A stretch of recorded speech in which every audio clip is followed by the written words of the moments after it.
In a descriptive personal essay, descriptions are evidence that proves your point. So how do we come up with these descriptions? Well, let's start with the senses. And this is all coming from chapter 16 in your book. This is specifically on pages 383 to 385.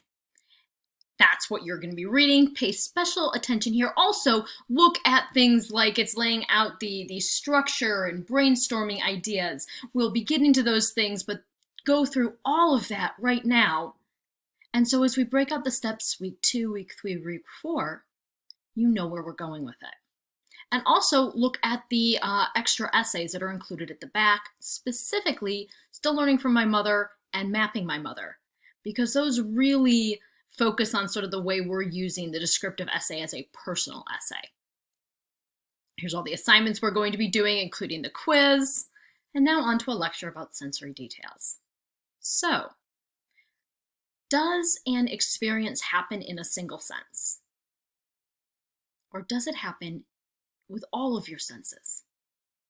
In this example here from your book, we have a hospital stay described through sight, sound, scent, touch, and taste.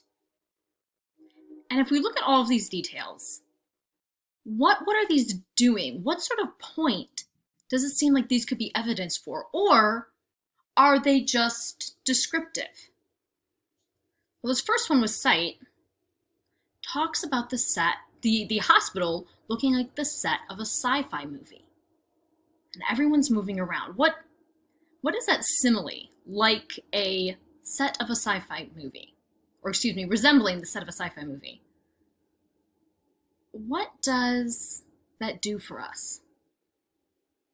Does it give us a sense of sort of an otherworldly, as not part of an ordinary reality? And the sounds. At night, I only heard the quiet squeaking of sensible white shoes as the nurses made their rounds. The smell, the green beans in the hospital cafeteria tray smelled like stale and waxy, like crayons. Okay, do you get a sense of where this sort of evidence might be leading? Beans that are like crayons, that simile sort of resonates with the earlier one about the hospital being resembling a sci-fi set.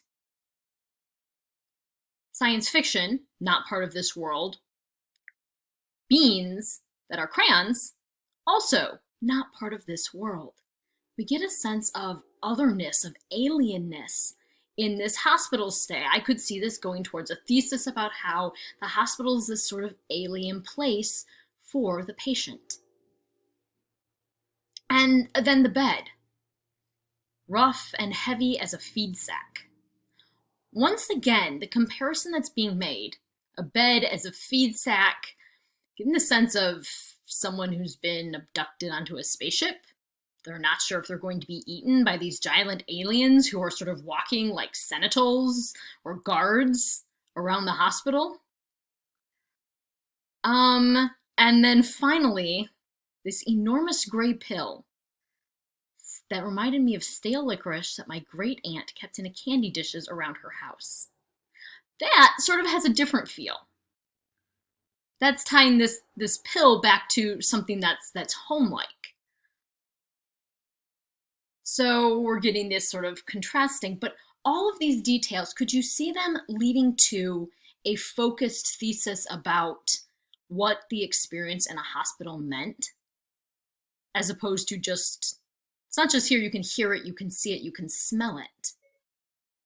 When you hear, see, and smell, you are also being persuaded about the sense of otherness that the patient is feeling. So these are all excellent ways to bring in sensory details and use them to build towards a point. Now, in your discussion board and your assignment, we're going to take this even further.